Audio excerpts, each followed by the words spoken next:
지난달 총회를 마무리한 각 교단들은 새로운 회기를 열며 출발을 알렸습니다. 오늘은 선교 분야 이야기를 좀 해보겠는데요.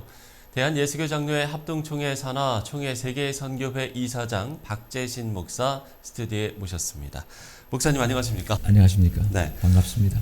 자, 교단사에게 관심을 갖고 보는 분들은 GMS 하면 무슨 단체인지 아시겠지만 네. 오늘 또 처음 접하는 분들을 위해서 먼저 이 총회 세계선교회 어떤 단체인지 소개를 해주시면 좋을 것 같습니다. 총회 세계선교회는 약자로 GMS인데요. 예. 우리 이 교단의 예장 합동적 교단의 전문 선교 기관입니다. 총회 위임을 받아서 교회의 본질이 선교라면 총회도 역시 이 선교를 해야 되는데 선교 단체로 이렇게 교단의 위임을 받아서 선교사를 발굴하고 또 훈련하고 파송하고 또 관리까지 행정적 지원을 하는 그런 전문 선교 기관입니다. 예. 그러면 현재 이 GMS의 선교사 파송 규모는 뭐 어느 정도, 어떻게 됩니까? 현 10월 달 기준으로 96개국에 96개 나라요. 네. 2,602명의 선교사를 지금 파송하고 있습니다. 보통 이제 이 동남아 지역에가 많죠. 뭐 이주민 사역이 어제 오늘 뭐 갑자기 일어나는 건 아닙니다만 국내 이주민 정책 변화, 그러니까 국가적 차원에서도 이런 좀 정책 변화도 있지 않습니까? 이런 부분에 대해서 어떤 선교 정책 차원의 좀 교단 내에서도 좀 논의가 있을 것 같긴 하거든요. 각 개교회가 개교회 나름대로 이주민 선교를 하던 것들을 이제 GMS가 외국인 지부를 만들어서 좀 통합하고 이들을 또 관리하는 취지로 지금 현재는 그런 상황에 있습니다. 제한적 접근 지역에서 왔기 때문에 이분들에게 좀 한국에 와 있는 상황에서는 복음을 전하기가 아주 좀 용이하다. 그런 이점이 있죠. 또 외국에 나갈 필요가 없고 하나 이제 문제가 뭐냐면 아직도 전통적인 선교 개념을 가지고 선교하면은 다른 나라로 가야 된다고 하는. 그래서 외국으로 나가야 한다. 그래서 어떤 경우에 교회들이 인식을 좀 바꿔야 되는 이유가 선교사가 한국에서 그 외국인들을 지원하는 사역을 하면 선교로 아닌 것처럼 그렇게 오해를 해서 후원이 중단된다든지 이런 경우가 생기는 것도 종종 보고 있습니다. 그래서 한국 교회가 이주민 선교에 관한 좀 더 관심을 갖고 여기에 대한 투자도 하고 또 인식이 좀 바뀌어야 된다. 지금은 사람에게 집중해야 되는 선교를 해야 되지. 이제 외국에 나가서 물론 동시에 해야 되지만 그렇죠.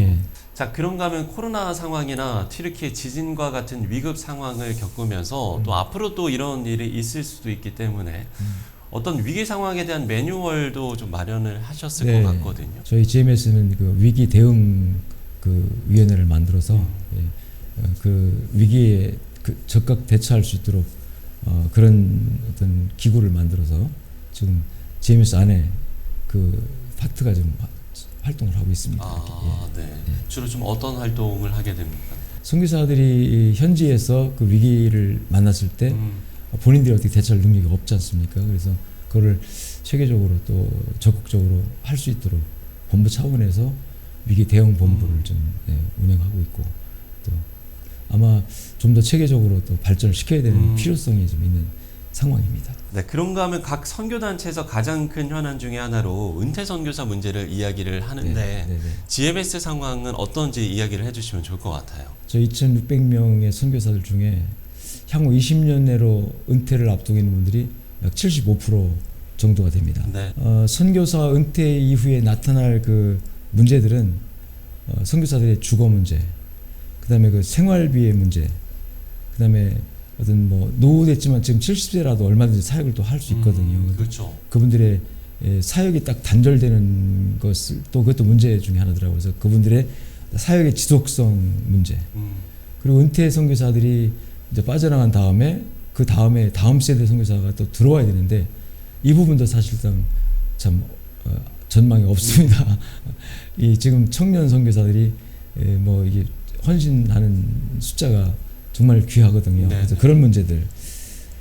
특히 이제 GMS는 은퇴 이후에 건강한 분들에게는 사역을 지속할 수 있도록 제가 75세까지는 은퇴했더라도 여러 가지 GMS의 그 행정 서비스를 지속하는 것으로 좀 정책적으로 그렇게 좀 배려를 하고 있고 뿐만 아니라 이제 30년 이상 사역한 분들에게는 원로 선교사로 예우를 해드리면서 생활비를 지원하는 정책을 이제 좀 세워놓고 그렇게 시행을 하고 있는 상황입니다.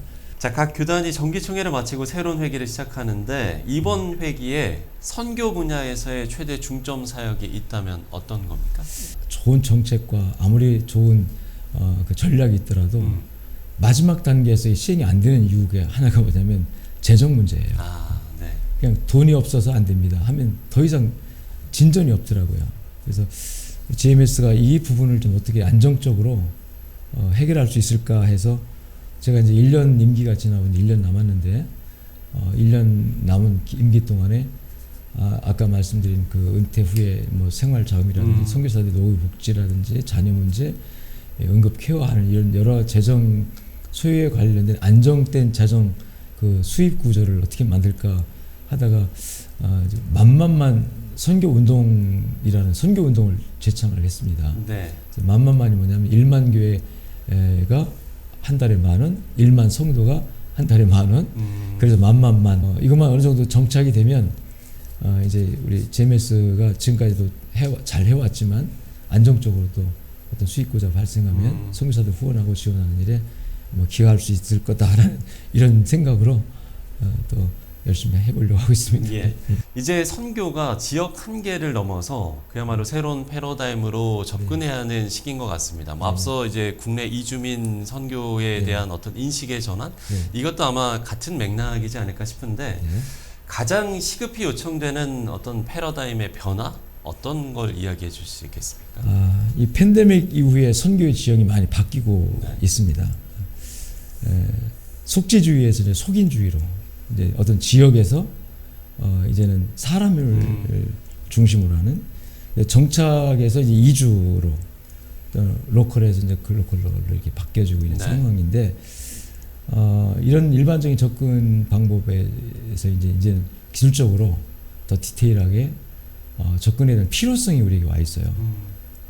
지금까지는 선교하면 그냥 공간적으로 비행기 타고 해외 나가서 단기든 장기든 뭐 선교 사역하고 오면 선교했다 그렇게 했는데 이제는 그것도 포함해서 이제 아까 말씀드린 것처럼 이주민, 다가온 선교지, 또 북한의 우리 탈북민까지 포함해서 다가온 이 선교 대상자들을 어떻게 품어야 되느냐 이런 쪽으로 더 많은 관심을 가져야 되겠다는 생각을 가지고 선교 전략적인 차원에서도 그 부분에 많은 또 연구를 하고 투자를 해야 되겠다는 그런 필요가 있고 그런 또 생각을 좀 하고 있습니다. 아마 그렇게 많은 발전이 있을 거로 생각이 됩니다. 그렇군요. 네.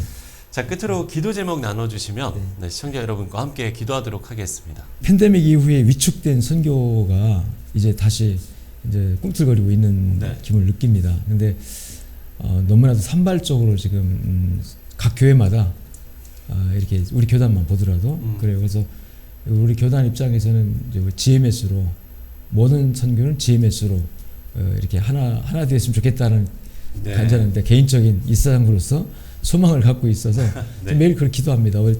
12,000 교회가 다 GMS를 통하여 한 창구로 이렇게 힘을 모아서 선교를 하는 쪽으로 가자 하는 차원이고 또 뭐 저는 이사장으로서 우리 2,600명의 선교사들 바람잘 날 없죠 사실은. 선교사들이 평안과 안전, 그다음에 모슬렘권에 사역하는 선교사님들 또 지금 추방되어졌지만 아직 이제 그 사역지를 찾지 못하고 또 국내에 있거나 또 이제 어디로 갈까 고민하는 우리 선교사님들, 이 비자발적 철수로 말미암아 이제 국내에 머무는 선교사님들이 가장 아픈 것이 뭐냐면 후원 교회가 끊어진다는 거예요.